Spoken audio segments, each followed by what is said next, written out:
또 우리 시장에 관련돼서 또 시장에 그 좋은 의견 많이 갖고 계신 네. 분 모셨습니다. 모셨습니다. 바로 소개해드리겠습니다. 이베스트 투자증권의 염승환 이사 모셨습니다. 이사님 안녕하세요. 안녕하세요. 네. 처음 뵙겠습니다. 이른 아침 고맙습니다. 예, 예. 네. 오늘 어떤 얘기 해주시겠습니까? 글쎄요, 이게 저는 여기 지금 처음 와가지고 예, 아, 그러시죠. 정말요? 아침에 잘 모르겠네요. 예. 어떠세요? 이렇게 스튜디오? 되게 좋은데요. 정말요? 좀 아늑하죠? 편하게 네, 하시고요. 뭐 궁금하신 거 물어보시면. 예, 뭐 그런 식으로 좀 하고 네. 제가 모르는 막 물어보고 그럽니다. 네네네. 생방송으로 진행하고 있어서 지금 예, 유튜브 예. 창으로도 뭐 많이 질문들 올려주시는데 네. 제가 뭐 여쭤볼 만한 거 있으면 또 전달해드리겠고요. 네. 일단 시장 얘기, 우리 시장 얘기. 네, 제일 궁금한 해볼까요? 게 지금 네. 뭐 2,400까지 왔지 않습니까? 네, 네, 네. 근데 뭐 요즘 뭐 오르면 내리고 했으니까 이번에도 올랐다가 그냥 빠지는 건지 이런 요번에 강세된 이유에 대해서 그다음에 앞으로 어떻게 되는 건지 좀 네. 한번 들려주시죠. 일단 이제 저는 그 이제 10월 중순부터였던 것 같은데 사실 이제 그때 좀 수급부터 좀 바뀌었던 것 같아요. 그러니까 뭐냐면 예. 지난 몇 년간 보면 우리나라가 중국 때문에 수급에서 피해를 많이 봤죠. 뭐 아실 거예요. 뭐 MSCI 리뷰를 하면 뭐 항상 중국으로 가고. 예. 근데 지금 반대 상황이 펼쳐진 게 이제 시진핑 주석이 3년임을 한 거는 뭐 알고 있었는데 이제 거의 일당이 아니라 1인 독재 체제로 지금 네. 간다라는 네. 얘기가 나오니까 차이나 런이 발생을 했고 사실 그 수혜를 좀 받았어요. 네. 그러면서 뭐 사실 대만의 TSMC를 팔고 삼성전자를 사는 움직임도 나왔고 또 텍사스 뭐 연금 쪽에서도 지금 뭐 중국 비중 줄여버리고 네. 한국으로 들어오고 그러니까 그게 이제 수급을 좀 약간 긍정적으로 좀 바꾸면서 네. 움직였는데 그 후에 또 그 FMC에서 물론 이제 해석들은 좀 다양하지만 네. 제가 보는 FMC는 뭐였냐면 상당히 좀 그 성명서만 봐도 연준이 지금 굉장히 고민하고 있다. 피벗을 선언한 건 아닌데 뭔가 바꾸려고 지금 하고 있는 것 같아요. 그러니까 성명서에 예전에 없던 문구가 하나 들어갔잖아요. 그러니까 지연된 효과에 대해서 그렇죠. 한번 좀 논의를 해보겠다. 누적적으로 보겠다 네. 그랬죠. 예. 그러니까 그거는 과거에 안 넣었던 멘트가 들어갔다는 네. 건 근데 이제 물론 연준 의장이 굳이 해도 되지 않을 말을 해가지고 시장을 망가뜨렸지만 그 연준 의장도 지금 잘 모르는 것 같고 사실은 예. 근데 어쨌든 뭐 저희 당사에서도 애널리스트분이 이제 어떤 표현을 해주셨냐면 지금 네. 연준이 일단 이제 이 컵이 있잖아요. 네. 컵에 이제 물을 따르면 우리가 물 목표치가 있고 여기 선이 그어져 있으면 그냥 일단 처음에 확 따르잖아요. 예. 그러다가 거의 도달할 때쯤 되면 이제 미세 조정 들어가잖아요. 그렇죠, 그렇죠. 조금씩 따랐다 맞다 이렇게 했다가 근데 이제 거의 오면 멈추잖아요. 지금 이제 그 단계까지 간 거 아닌가. 그래서 이제 시장도 그걸 눈치를 채고 연준 의장이 세게 좀 발언을 했지만 우리나라 증시가 그 후에 오히려 한국 올라버렸어요. FMC 끝나고 미국과 그럼요. 반대로. 예, 예, 예. 그러니까 한국은 좀 눈치를 챘던 것 같고 그게 이제 결국에 긴축이 좀 끝나가는 거 아니냐. 그러니까 고강도 긴축이 네. 긴축은 하지만 속도가 이제 늦어지는 거죠. 그래서 좀 강했던 것 같고 또 지난주에 루머가 제일 많이 나왔던 게 중국의 리오프닝. 네, 네. 맞습니다. 근데 뭐 정식적으로 부인은 뭐 확답은 안 했지만 시장도 이미 또 눈치채고 있는 거죠 벌써. 예, 리오프닝은 지금 하고 있구나. 네. 논의 중이구나. 그리고 그 베이징 마라톤이 열렸잖아요. 저도 이제 사진을 보는데 마라톤 하는데 마스크 쓰고 할 수는 없는 거잖아요. 언제 하죠? 3년 만에. 예, 열렸어요. 아, 열렸어요. 네, 아, 예, 예. 저도 이제 사진을 보니까 네. 예. 다들 이제 웃으면서 뛰더라고요. 그러니까 그 얘기는 뭐냐면 저희 중국도 이제 풀어줄 건 풀어준다는 얘기예요. 네. 진짜 방역을 하면 마라톤이고 뭐고 없는 거죠, 사실은. 네. 그래서 이런 이제 리오프닝 기대감 또 뭐 여러 가지 있겠지만 뭐 외국인 환율 효과도 있을 거고 환율 효과. 또 우리나라가 요즘에 뭐 제조업 르네상스가 왔다. 왜냐면 IRA 법안이라든가 유럽의 원자재법 보면은 중국을 다 배제하는 법안들이거든요. 그럼 그렇죠. 중국을 우리가 대체할 수 있잖아요. 네. 제조업 국가라서. 예. 그래서 그런 것들이 가미되면서 주가 올라가고 그리고 여전히 주가가 비싸지도 않아요. 이렇게 올랐어도 이제, 네, 이제 싸다. 올랐는데도 2,400밖에 안 되니까. 네, 네. 그러니까 이런 여러 가지 겹치면서 좀 올라왔는데 아직은 제가 봤을 때는 뭐 이 물가 지표가 이제 내일 발표될 텐데 뭐 물가 충격만 나오지 않는다면 당분간 특별히 나올 만한 악재가 그렇게 보이진 않거든요. 그래서 좀 이런 긍정적인 흐름은 조금 더 이어지지 않을까.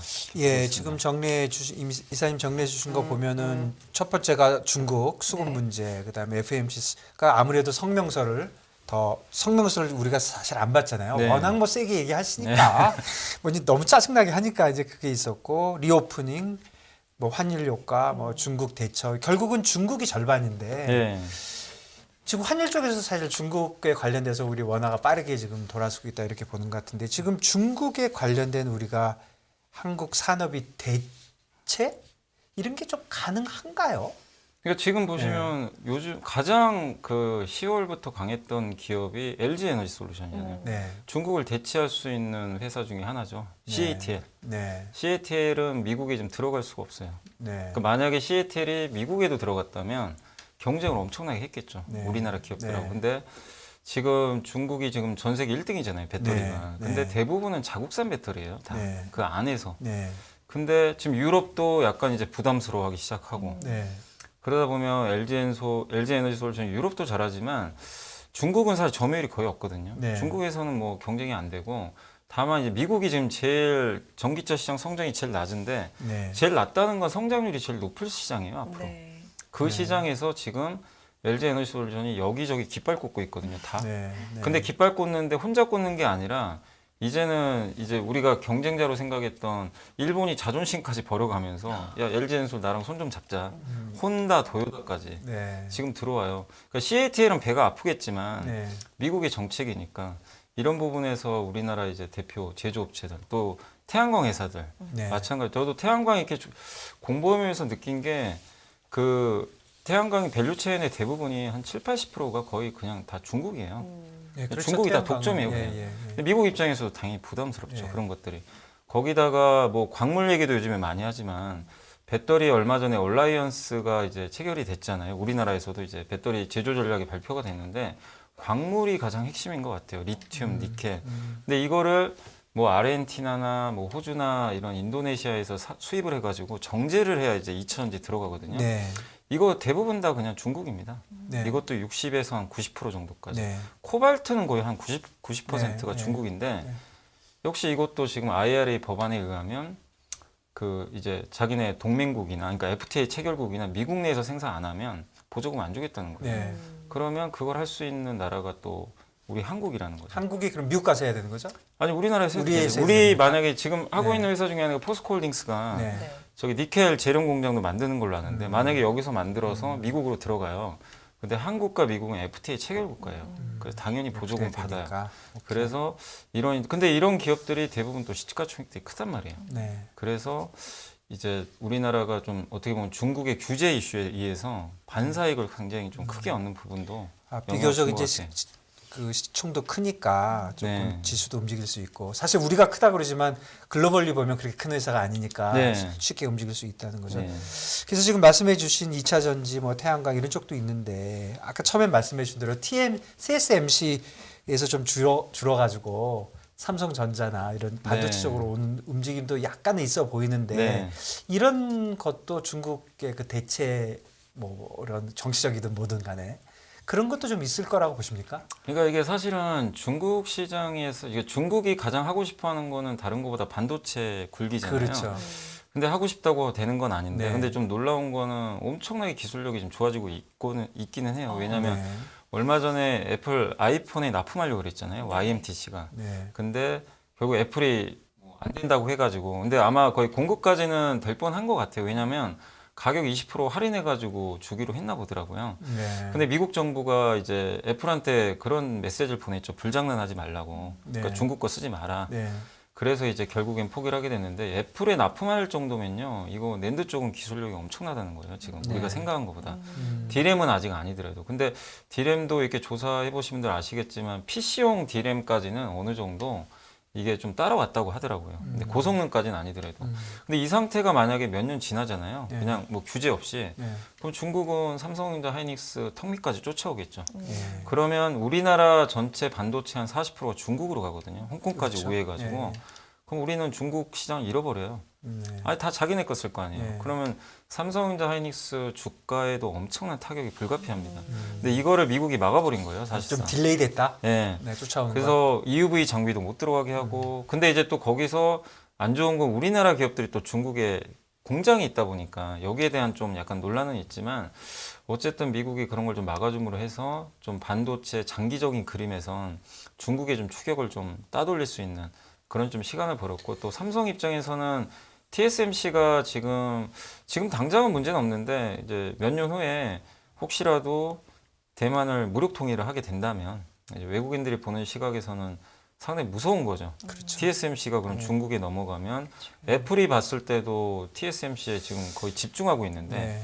이거를 이제 삼성전자로 좀 분산해야 되지 않을까 이런 고민도 할 수도 네. 있거든요. 그래서 이런 그 어떤 외국인들의 좀 액션이 나오지 않았나. TSMC 좀 팔고 예. 삼성으로 좀 갈아타는 예. 그런 모습도 있었던 뭐 별로 일어날 것 같지는 않지만 일어나면 타격이 너무 크니까 네. 네, 뭐 그런 리스크에 대해서 사실 항상 근데 그런 일이 발생 안 하더라도 이 애플 입장에서도 저는 듀얼 밴더로 갈 거라고 생각을 해요. 아, 예. 왜냐하면 TSMC에만 100% 의존하는 거는 굉장히 위험하고 아마 더 느꼈던 게 이번에 폭스콘의 정저우 공장 사태 한번 네네. 발생해서 네. 지금 300만 대에서 500만 대 이제 생산이 줄거든요. 네. 그러니까 애플 입장에서 굉장히 뼈 아프거든요. 뭐 300만 대 줄은 걸로도 엄청 영향 받은 것 같더라고요. 네, 그러니까 이제 이게 너무 폭스콘의 의존, 그 중국 공장의 의존이 거기가 한 85% 돼요. 전체 네. 생산에.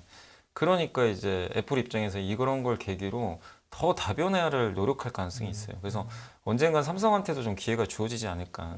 이 뭐 무력 통일을 떠나서라도 그런 좀 상황이 펼쳐질 것 같아서 아마 외국인들도 좀 투자를 네. 하는 것 같습니다. 공장 노동자들이 이제 탈출하는 그 모습이 세계적으로 아, 그거 전해졌을 대박이었어요. 때 네. 약간 그거. 충격이. 충격적인. 네, 그렇죠? 그러니까 대개는 외국계 회사들이 이제 상대적으로 약간 저개발, 그러니까 개발 도상국 쪽에 들어가면 더 대우를 잘해주고 하는 게 관례인데 다들 놀란 거죠. 애플이 저러고 있구나. 그런 부분도. 그래서 있고요. 중국 관련돼서 너무 쭉 잘 정리해 주셨고요. 중국 외에 이제 우리 자금 쪽으로 좀 보면 최근에 또 하나의 큰 이슈가 우리 전 시간에도 잠깐 얘기했는데 우리 자금 쪽이 요즘 많이 나빠졌는데 결국 이런 것들이 시장에서는 조금 무시한다. 뭐 이런 게 좀 있고 그다음에 정부가 좀 도와줄 것이다. 근데 이게 나쁜 쪽 좋은 쪽으로 지금 크게 영향을 미칠 수도 있는 사실 그런 재료인데 어떻게 보십니까? 제가 뭐 저는 뭐 채권 전문가가 아니라서 예, 제가 예. 자세한 말씀 못 드리겠지만 예, 예. 뭐 증권사가 힘든 건 사실이죠. 어떻게 보면 네, 뭐 예, 왜냐하면 그 레고랜드만 해도 대부분 증권사가 거기 투자가 들어갔잖아요. 네, 대부분. 보증을 해주고 예. 뭐 이런 게 있어가지고 그래가지고 거기서 근데 문제는 이제 차환이 안 되니까 네. 이제 신규 투자가 안 들어오니까 이거 만기 돌아오면 계속 돌려야 되거든요. 네. 근데 그게 막히면 당연히 증권사 이제 자금 압박이 심해질 네. 수밖에 없는데 다만 그걸 정부가 그냥 방관한 게 아니라 어쨌든 정부에서도 적극적으로 네. 지원을 했고 또 이번에 흥국생명도 결국엔 100길 들었잖아요. 사실 네.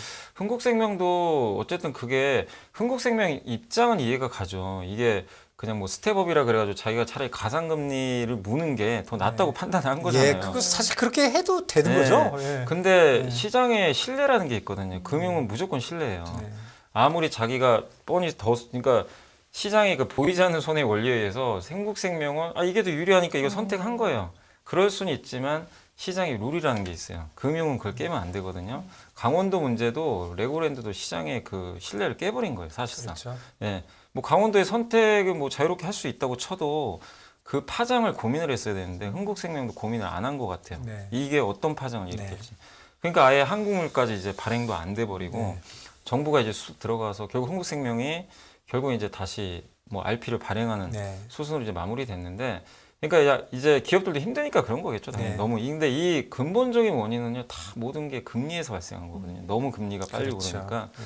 근데 요즘에 저는 그래서 우리나라도 뭐 아직 안전하다는 건 아닌데 정부의 적극적인 대처가 이번에 어쨌든 저는 좀 빛을 네. 발했다고 좀 보고 있고, 또 무엇보다 위기는요, 은행에서 발생을 해요. 네. 은행입니다. 근데 우리나라 은행은 뭐 이렇게 자료를 보신 분들도 아시겠지만 굉장히 단단해요. 네. 위기에도 유동성에도 그동안 이제 규제가 워낙 또 심하기도 했고. 네, 그 LTV나 뭐 이런 것도 워낙 네. 규제했기 때문에 맞아요. 네. 우리나라 이제 시중은행들 보면 LTV가 원래 60%잖아요. 네. 최대가 네. 거의 대부분의 이 대출 고객들이 40% 이하예요. 네. 다 대부분이.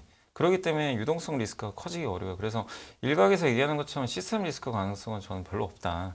이렇게 좀 보고 있고, 다만 이제 그런 게 터지려면 여기서 금리가 더 물가가 또 올라가서 뭐 금리가 정말 뭐 우리나라 금리도 뭐 미국 따라서 뭐 4를 넘고 뭐 5를 가고 그런 흐름이 나온다면 또 그런 게 발생할 수 있겠지만, 한국은행 이창용 총재도 뭐 고심은 하겠지만 지금 캐나다하고 호주 중앙은행의 딱 이거 스탠스를 보니까 이거 약간 미국 연준 안 따라가도 되겠는데?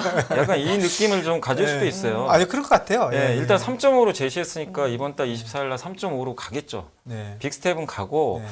그 후로 동결 가능성도 좀 높아진 거예요. 왜냐하면 이제 이창용 총재 3.5로 못을 박아놨거든요. 그때 그 묘했죠. 그 그 말이 네. 연말까지가 3.5인 건지 네. 영원히 맞아요. 3.5가 마지막인지 헷갈렸는데 네. 영원히 3.5라고 얘기한 것처럼 보였죠. 네, 약간 그렇게 뉘앙스는 예, 있는데 예. 근데 약간 여지는 뒀어요. 네, 이제 뭐 여지는 상황이 뒀지만. 바뀌면 네.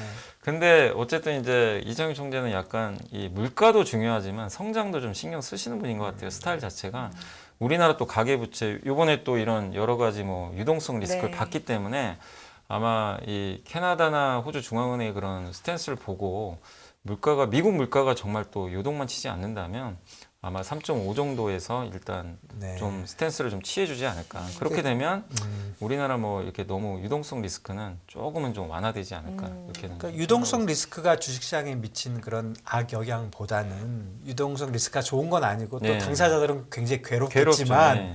결국은 주식시장만 그냥 달랑 놓고 보면 이것 때문에 금통위가 쉽게 못 올리는 또 하나의 요인이 됐고 네, 또 맞죠. 마치 환율이 기다렸던 듯이 내려와 주니까 환율을 가장 중요하게 생각하셨던 그 분들이 네, 이제 야 환율 내려왔는데 너 뭔 말이야 네. 이렇게 얘기할 수 있는 그런 기대감, 불안감 네. 이런 게 있어서 은근히 기대가 되고 있는 것 같아요. 네. 예. 금리 쪽에서만 우리도 안정이 되면 뭐 사실은 가능성이 맞아요. 있으니까. 근데 결과적으로 이제 물가 말씀하셨는데 아주 단기적으로는 지금 미국의 소비자 물가 지수를 보고 있는 거잖아요. 네네. 이게 이제 뭐 8% 초반 아니면 7자도 이번에 볼 수 있다. 얘기가 좀 분분합니다. 네, 이게 이제 물가가 지금 예상으로는 8.1 정도 네. 예상을 하는데 네. 그 올해 뭐 가장 잘 맞춘 중앙은행 거기가 이제 클리브랜드 연방은행이라고 하더라고요. 네. 그런데 거기서 뭐 아주 미세하긴 하지만 8.09%인가요? 요렇게 얘기를 했더라고요. 그러면 예상보다 좀 덜 나온다는 거니까. 예상만 나와도 괜찮을 것 같아요. 네, 예상만. 근데 하도 예상을 이렇게 깨고 올라가 버리니까 예. 충격을 받았는데 근데 저는 이제 이런 헤드라인 CPI보다도 예. 근원 물가가 더 중요한 예, 것 같아요. 이번에는 다 코어볼 것 같아요. 네, 어차피 이제 네. 대부분 좀 근원이 이게 가장 문제가 주거비하고 임금 이런 게 들어가 있다 보니까 이게 6.5 정도 예상을 하고 있는데 물론 이제 피크아웃 치고 좀 내려올 것 같긴 한데 6.5도 엄청 높은 거죠 사실은. 네, 여전히 뭐 쉽게 내려오긴 좀 쉽지는 않을 것 같고 그 이유가 주거비가 이게 내려가려면 시차가 있으니까 주택가가 꺾이고 나서도 1년 걸리니까 대부분 보니까 이게 이코노미스트 분들이 내년 한 1분기 정도는 돼야 주거비 꺾일 것 같다. 이렇게 좀 보고 계시더라고요. 근데 그게 꺾여야 근원이 확실히 꺾이거든요. 네. 그래서 근원 CPI는 좀 쉽게 이렇게 뭐 급락하거나 그럴 가능성 높지 않은데 근데 어쨌든 시장이 6.5 정도로 예상을 하니까 그 이하로만 나와줘도 네. 일단 시장에서는 좀 안도는 하지 않을까.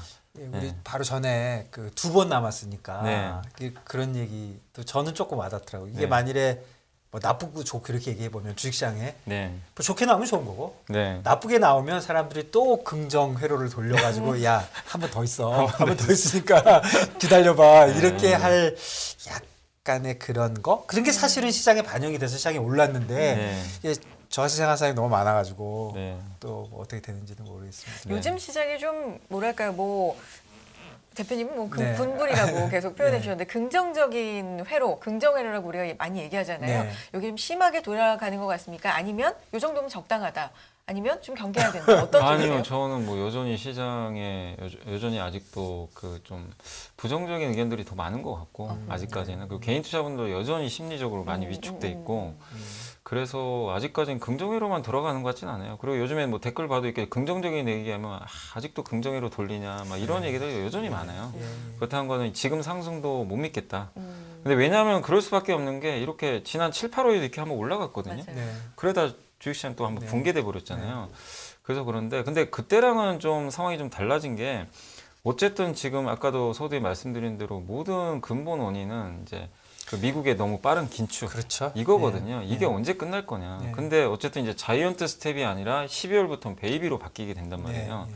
그러면서 지금 달러가 무너지고 원달러 환율이 급격하게 떨어져요. 네. 그래서 네. 지금 상황 자체가 좀 많이 변경이 됐고 또 거기다가 팔기만 했던 외국인이 뭐 이유가 어찌됐건 간에 스탠스를 완전히 바꿔버렸어요. 예, 그 분위기가 외국인 투자자들이 진짜 대량으로는 안 사는지 모르지만 네. 진짜 사더라고요. 지금 느낌이. 계속 사요. 예, 지금 하루도 느낌이. 빠지지 않고. 예. 근데 물론 이제 주로 사는 거는 대부분 이제 반도체나 네. 2차 전지에 좀 집중이 돼 있지만 어쨌든 올해 상반기에 20조 팔던 외국인이 네. 지금 하반기엔 거의 7조 이상 정도 사고 있거든요. 네. 그러니까 꾸준하게 지금 매수한다는 건 한국 시장에 대한 이제 스탠스가 좀 완전히 바뀌었다는 그런 또 근거가 될 수 있고 또 여기에 원화가 강세로 가면 외국인들이 더 좀 자신감 사죠. 예. 그래서 과거보다는 우리가 긍정회로를 돌리는 게 아니라 상황이 변했으면 변한 만큼의 또 그런 부분도 좀 보긴 봐야 되거든요. 9월 달하고는 조금 다른 점이 많이 있어서 그때는 네. 환율 쪽은 그냥 계속 올라가고 맞아요. 있었고 예. 그리고 다른 나라 중앙은행들도 딴소리 전혀 안 하고 네, 맞아요. 일렬로 쫙 서가지고 너 올리면 나도 네, 올려. 맞아요. 1%뭐 계속 그런 얘기도 했잖아요. 네. 뭐 내가 정부는 안 무서워도 뭐 연준은 무섭다 그러고 뭐 다들 그랬는데 요즘은 좀 개기는 거죠. 네, 캐나다, 요즘 좀 호주, 맞아요. 영국 뭐 다들 하니까 네. 이번에 진짜 군불이 제대로 한번 오르려면 이번 주가 중요하겠네요. 네. 2번 남았나요? 오늘 하고 내일 하면 음. 내일 저녁 9시 반인가? 아 이게 9시 서머타임 돼서 반이- 시간이 좀 서머타임 바뀌려네요. 됐으니까 10시 반인가요? 10시 반? 정확하게 10시 반인 봐야 것 될것 같아요. 같아요. 10시 반인 네. 것 같습니다. 10시 네. 반에 나오면 그거 봐야 되겠네요. 네. 알겠습니다. 최근에 그래서 뭐 말씀해 주신 것처럼 반도체나 2차 전지 뭐 이런 것들이 좀 시장 상승을 반등을 이끌고 있잖아요. 네네. 요 흐름은 계속 될 거라고 보세요? 아니면 좀 봐야 하는 섹터가 또 아, 근데 있을까요? 2차 전지가 이제는 좋은 걸 다 아세요. 모든 투자분들이 이제 왜 가는지도 명확히 이해하고 계시기 네. 때문에 이제 누구나 알면은 이제 상대적으로 좀 주가 수익률이 좀 불리해질 수 있어요. 근데 이미 주가에 반영이 엄청 됐어요. 올랐어요. 네. 예. LG엔솔 지금 시총이 130조가 넘거든요. 예. 지금 엄청나게 좀 커졌고 예. 2차 전지 전체 다 합치면 제가 봐서는 300조 가까이 돼요. 예. 이쪽 밸류 체인이 반도체가 다 합치면 한 500조 되거든요. 그러니까 이 두 개 기업이 사실 지금 합치면 800조인데 우리나라 시총이 2,200조예요. 아니 LG 엔솔이 상장할 때 처음에 한 거에 비해서 지금 시가총액이 공모가 대비해서는 지금 굉장히 많이 올랐죠. 두 배도 두 배까지는 아니더라도 시가총액은 2배 된 거 아닌가요? 시가총액이 그때 몇십 제가 정확하게 예, 기억은 예. 안 나는데 어쨌든 60조였나 80조였나 제가 이게 약간 예. 헷갈리긴 하는데 예. 그 거의 뭐 2배 네, 두 가까이 배 가까이 됐다는 올랐죠. 거는 예. 사실은 엄청나게 커진 거죠. 지금. 그죠 엄청 커졌고 예, 엄청 대신에 그 하이닉스가 좀 약간 무너져 버렸죠. 아 그랬으니까. 예, 예. 비슷했거든요 사실은 네네. 예, 출발은 근데 어쨌든 근데 또 요즘에 삼성전자도 같이 올라가다 네. 보니까 이 두 개 그러니까 반도체하고 지금 2차 전지가 시장을 그냥 좌지우지해요. 시총 비중도 너무 커졌고 네. 근데 어쨌든 2차 전지는 반도체는 여전히 저평가되어 있지만 2차 전지는 좀 문제가 지금 이걸 신규로 접근하자니 굉장히 부담스럽단 말이에요. 밸류도 우리가 봐야 되잖아요. 네. 아무리 좋아도. 네. 그래서 저는 이번에 만약에 공화당이 한번 또 승리를 하게 되면 그 약간 IRA 법안에 대한 뭐 진짜 수정일지 모르지만 시장은 또 이것도 수정할 수 있지 않을까? 그러면 이제 IRA 수혜를 받던 기업들이 한번 흔들릴 수는 있어요, 사실. 그게 핑계가 돼가지고 그럼 그때가 또 한 번의 좀 기회가 되지 않을까? 그래서 지금은 좀 신규 투자보다는 2차 전지는 조금 기다리거나 보유자의 영역인 것 같고 네. 그리고 2차 전지 내에서 저는 좀 그래도 이제 막 조금씩 관심 갖는 게 우리나라의 그 광물 기업들 있잖아요. 네. 이쪽은 사실은 2차 전지 순수 기업들이 아니니까 밸류가 굉장히 낮아요. 굉장히 좀 저평가돼 있죠. 대부분 철강, 비철금속 이쪽이거든요.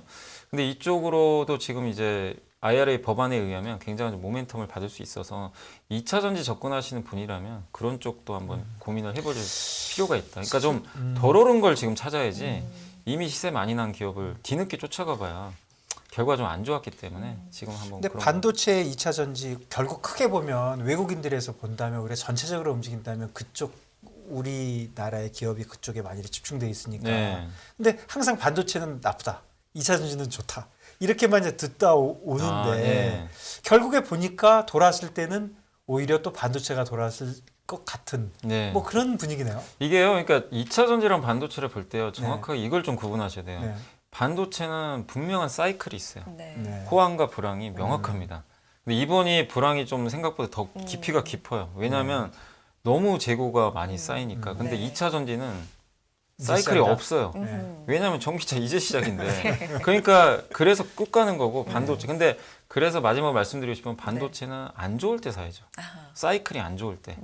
그때 하셔야 되고 좋다는 얘기가 너무 많이 나올 때 네. 이미 올라가 있을 경계해야 때는 돼요. 뭐 항상 요즘 나쁘다는 물립니다. 얘기가 더 많이 나오고 있는 거 맞나요? 네. 그래서 역으로 투자하셔야 돼요. 반도체. 네. 알겠습니다. 감사합니다. 오늘. 시장에 네. 대한 뷰 염승환 이사와 함께했습니다. 고맙습니다. 네, 이사님. 감사합니다. 네.